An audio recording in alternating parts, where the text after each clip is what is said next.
C'est à l'hôtel Montgomery à Bruxelles, dans un cadre somptueux plein d'énergie, que les trois cofondatrices de Maali Business Platform, Annie Mutamba, Nicole Katanga et Lisiane Kisimba, ont présenté leur nouveau concept, un lunch plein d'énergie, en collaboration avec Electraf. C'est en présence de plusieurs entrepreneurs et futurs entrepreneurs et des personnes du secteur d'énergie que Nicole Katanga a présenté les objectifs de Maali, la plateforme de mise en réseau des entrepreneurs, avant de donner la parole aux différents intervenants pour profiter de la rencontre entre les entrepreneurs et découvrir les possibilités et moyens de financement des marchés d'énergie renouvelable. Les pays africains ont libéralisé dans la majorité le secteur de l'énergie. C'est-à-dire qu'aujourd'hui, nous avons des intervenants privés qui se mettent sur le marché. Mais quand on est privé et qu'on sait très bien que les projets d'infrastructure sont lourds, on parle directement de financement. Pour rendre les choses plus vraies, plus concrètes, c'est de se retrouver en physique, de se retrouver réellement, de passer du temps, de discuter des thématiques qui intéressent.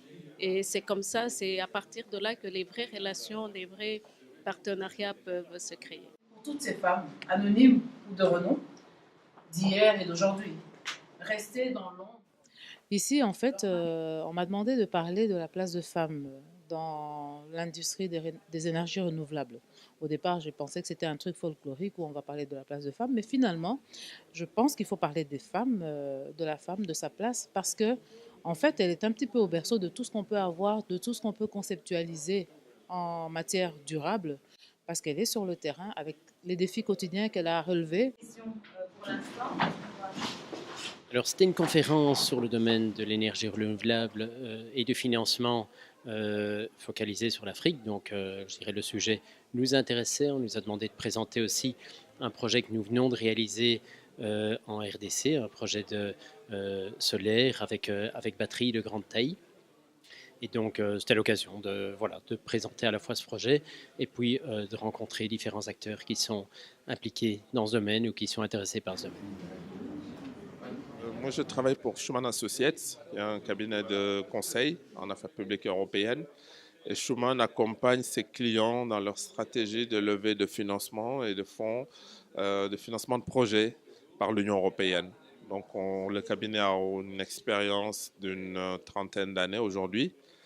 Et donc, moi, j'accompagne au sein du cabinet, j'accompagne nos clients sur les fonds à destination de l'Afrique, le Fonds européen de développement, les fonds thématiques, mais aussi tous les nouveaux instruments, par exemple, qui concernent les fonds sur la migration, le Juncker Trust Fund pour la migration, mais aussi le nouveau plan extérieur d'investissement, etc.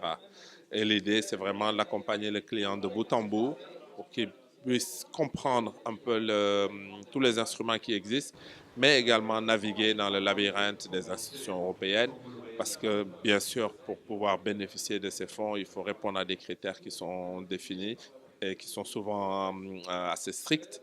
Il faut avoir une capacité, une expérience, et donc notre rôle, c'est de les accompagner et de faciliter cette relation d'affaires avec l'Union européenne.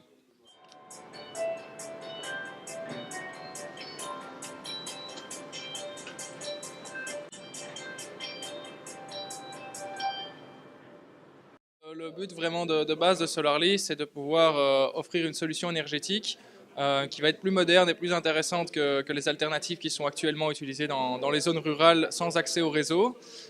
Et donc, Be Smart, ça veut dire que effectivement, soyez intelligents, soyez solaires, parce que les alternatives qui sont pour le moment utilisées, c'est des lampes à pétrole qui consomment énormément d'énergie. Le pétrole dans les zones rurales coûte très cher. Il y a aussi des problèmes de pollution, des problèmes pour les yeux, des problèmes respiratoires. Et aussi financièrement, à terme, effectivement, ça va devenir beaucoup plus rentable parce qu'une fois que le produit est remboursé, on arrive alors carrément à une autonomie énergétique totale et en fait, on est propriétaire de sa propre énergie. par rapport à la terre que nous empruntons à nos enfants. Il faut changer de mentalité. Il faut vraiment, vraiment que les gens comprennent que dans moins de 10 ans, finalement, hein, dans la prochaine décennie, 40% des terriens seront africains. On a fait ce choix il y a 4 ou 5 ans de se focaliser uniquement sur l'Afrique, en dehors de l'Europe, hein, qui reste notre activité historique, mais on est focalisé sur l'Afrique et en Afrique sur 3 régions. Donc plutôt que de se disperser, on a fait le choix de se focaliser sur différentes régions avec des partenariats solides qui sont en place et qui nous permettent de développer des projets concrets sur le terrain. L'énergie solaire, c'est une technologie qui a pas mal évolué ces dernières années. On a pu observer d'autres structures qui mettaient en place ce type de projet plus ou moins et donc aller apprendre des erreurs qu'ils ont fait dans le passé pour pouvoir essayer d'aller plus rapidement. Durant ce déjeuner, les intervenants ont pu échanger, aborder plusieurs thématiques. Durant ce déjeuner, on a parlé beaucoup d'énergie. Bien sûr, l'énergie est un secteur clé pour le développement de l'Afrique. On a présenté les différents, je dirais, objectifs en termes de sécurité énergétique, en termes de développement des énergies renouvelables, mais aussi en termes de développement d'accès, donc favoriser l'accès à l'énergie pour les 600 millions d'Africains qui n'ont pas accès. Et là, force est de reconnaître qu'aujourd'hui, l'Union européenne est un de ses partenaires clés pour l'Afrique pour justement aider à développer ces 3 priorités. C'est ainsi que le déjeuner d'énergie s'est déroulé dans une ambiance conviviale suivie d'échanges de contacts. Pour ceux qui veulent investir dans les énergies renouvelables, là, voilà, aujourd'hui, nous avons eu des réponses, des éléments, des tuyaux. Ce qui est important, ceux qui veulent se lancer là, voilà, il y a moyen de le faire.